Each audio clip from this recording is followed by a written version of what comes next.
Yang Mulia, termohon. Ya, gimana? Mohon izin sekiranya setiap ahli yang dihadirkan dan akan memberikan keterangan ada semacam keterangan sedikitlah keahliannya di bidang apa. Supaya Ada, kami juga. sebenarnya ada, tapi nanti dibagi, Pak. Terima kasih. Ada semacam apa dari CV dan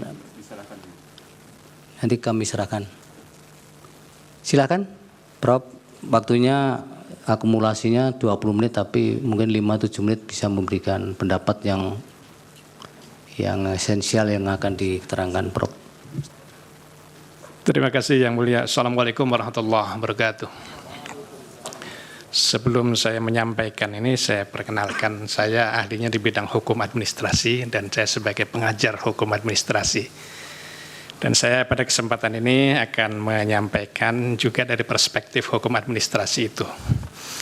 Ada 3 hal yang ingin kami sampaikan di kesempatan ini. Pertama, mempertanyakan mengenai apakah penyelenggara negara dan pemerintahan dapat terlibat dalam kegiatan pemilu atau kampanye. Kemudian yang kedua, apakah pencalonan cawapres Gibran Rakabuming Raka dapat dibenarkan berdasarkan hukum administrasi. Kemudian yang ketiga, apakah surat keputusan KPU nomor 1145/PL 0.01.4 SD /05/2023 tentang tindak lanjut putusan MK nomor 90/PUU dan seterusnya ya, dapat dikualifikasi sebagai instrumen yuridis yang sah. Dari ketiga hal itu, saya akan jawab secara garis besar bahwa yang dimaksud penyelenggara negara dan pemerintahan di sini adalah pejabat. Itu ada beberapa undang-undang yang menyebut berbeda. Ada yang menyebut pejabat negara, ada yang menyebut pejabat pemerintahan, dan itu tapi substansinya sama, dan itu adalah fungsionaris dari jabatan publik. Dan itu pejabat publik itu baik di tingkat pusat maupun di tingkat daerah dicirikan oleh 3 hal. Yang pertama, ada hubungan dinas publik, open bar di invest tracking dengan negara. Kemudian yang kedua, diberi gaji dan tunjangan oleh negara, kemudian diangkat dan ditetapkan oleh pejabat yang berwenang. Nah, selama menjabat sebagai pejabat publik, mereka itu melakukan perbuatan hukum untuk dan atas nama negara, untuk dan atas nama jabatan, amhalfe, dan ia bertindak atau bekerja demi untuk penyelenggaraan tugas-tugas publik, yaitu memberikan pelayanan terhadap warga negara, bukan untuk kepentingan orang per orang. Nah, atas dasar kedudukan seperti itu, maka pada dasarnya bahwa pejabat itu selagi ia berstatus sebagai pejabat, pada dasarnya secara hukum administrasi, ia tidak diperkenankan untuk terlibat dalam kegiatan kampanye. Namun, Undang-Undang Pemilu membolehkan dengan 2 syarat. Syarat yang pertama adalah boleh dengan izin cuti, kemudian yang kedua dipersyaratkan tidak boleh menggunakan fasilitas negara. Kalau syarat ini terpenuhi maka boleh, tapi kalau tidak terpenuhi maka itu secara hukum administrasi masuk dalam kategori perbuatan melawan hukum berdasarkan hukum administrasi yang dikenal dengan istilah onrechtmatig besturen. Onrechtmatig besturen itu ada 4 kemungkinan. Kemungkinan pertama adalah tindakannya itu bertentangan dengan peraturan perundang-undangan yang berlaku. Kemungkinan kedua, tergolong sebagai perbuatan melawan hukum dalam perspektif hukum administrasi adalah ada penyalahgunaan wewenang di situ. Kemudian yang ketiga, tindakan itu ada unsur sewenang-wenang, willekeur. Kemudian yang keempat, tergolong sebagai PMH dalam HAN, itu adalah tindakannya bertentangan dengan asas-asas umum pemerintahan yang baik. Oleh karena itu, dalam perkara akuo, kalau ada syarat yang tidak terpenuhi, maka masuk kategori itu. Itu untuk yang pertama. Kemudian untuk yang kedua, pencalonan Rakabuming Raka dari perspektif hukum administrasi Saya menyimpulkan itu tidak sah dengan alasan sebagai berikut. Bahwa pada saat pendaftaran, yaitu yang periodenya ditetapkan oleh KPU, itu tanggal 19 Oktober sampai dengan tanggal 25 Oktober 2023, peraturan KPU nomor 19 tahun 2023 itu belum dihapus, belum diganti, belum diubah, belum dirubah. Sehingga dengan demikian peraturan yang berlaku saat itu adalah peraturan KPU nomor 19 tahun 2023 itu yang mensyaratkan calonnya itu adalah berusia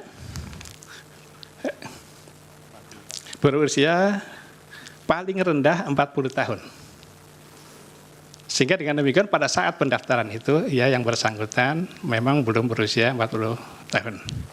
Baru kemudian setelah itu calonnya itu adalah berusia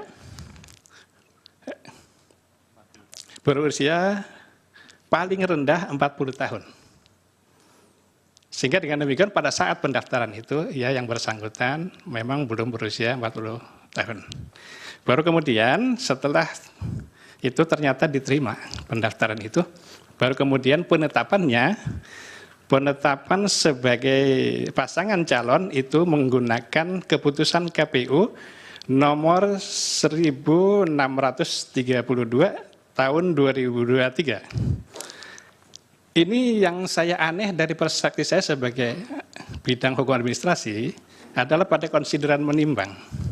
Pada konsideran menimbang huruf A, di sana disebutkan untuk melaksanakan ketentuan pasal 52 ayat 1 peraturan KPU nomor 19 tahun 2023. Padahal keputusan tentang penetapan pasangan peserta pemilu itu diterbitkan tanggal 13 November. Sementara peraturan KPU itu sudah diubah pada tanggal 3 November. Masih dijadikan dasar pertimbangan menimbang, konsideran menimbang itu. Itu secara hukum administrasi kurang tepat karena itu sudah tidak berlaku. Mestinya yang jadi pertimbangan adalah undang-undang yang baru, peraturan yang baru. Oleh karena itu saya tidak tahu itu menyangkut masalah motivasi karena konsideran menimbang itu isinya adalah motivasi si pembuat keputusan. Dan itu yang tentu yang bisa menjawab apa tujuan dicantumkannya peraturan yang sudah tidak diberlaku tentu pada pembuat keputusan itu. Kemudian yang berikutnya mengenai surat KPU nomor 1145 dan seterusnya tentang pemberitahuan ya. Surat edaran isinya pemberitahuan kepada partai-partai politik untuk mengajukan pendaftaran, nah itu intinya. Isinya itu tentang tindak lanjut putusan MK nomor 90 dan seterusnya. Nah ini kalau dari perspektif hukum administrasi, surat keputusan ini tergolong sebagai diskresi. Diskresi yang dituangkan dalam bentuk tertulis itu menjadi Beleitsregel atau peraturan kebijakan. Nah karena ini menyangkut diskresi, bukan peraturan perundang-undangan, maka tentu harus sesuai dengan tujuan dan syarat-syarat yang ditentukan berdasarkan peraturan perundang-undangan yang berlaku. Untuk diskresi itu syaratnya ada di pasal 24 Undang-Undang nomor 30 tahun 2014 tentang administrasi pemerintahan. Di sana disebutkan syaratnya tidak bertentangan dengan peraturan perundang-undangan yang berlaku, sesuai dengan asas-asas umum pemerintahan yang baik, berdasarkan alasan-alasan objektif, tidak menimbulkan konflik kepentingan, dan dilakukan dengan iktikat baik. Sekedar catatan bahwa untuk poin bertentangan dengan peraturan perundang-undangan yang berlaku sebagai syarat, itu sudah ditiadakan dengan Undang-Undang Cipta Kerja. Kemudian untuk tujuan diskresi itu adalah melancarkan penyelenggaraan pemerintahan, mengisi kekosongan hukum, memberikan kepastian hukum, mengatasi stagnasi pemerintahan dan mengatasi stagnasi pemerintahan dalam keadaan tertentu guna kemanfaatan dan demi kepentingan umum.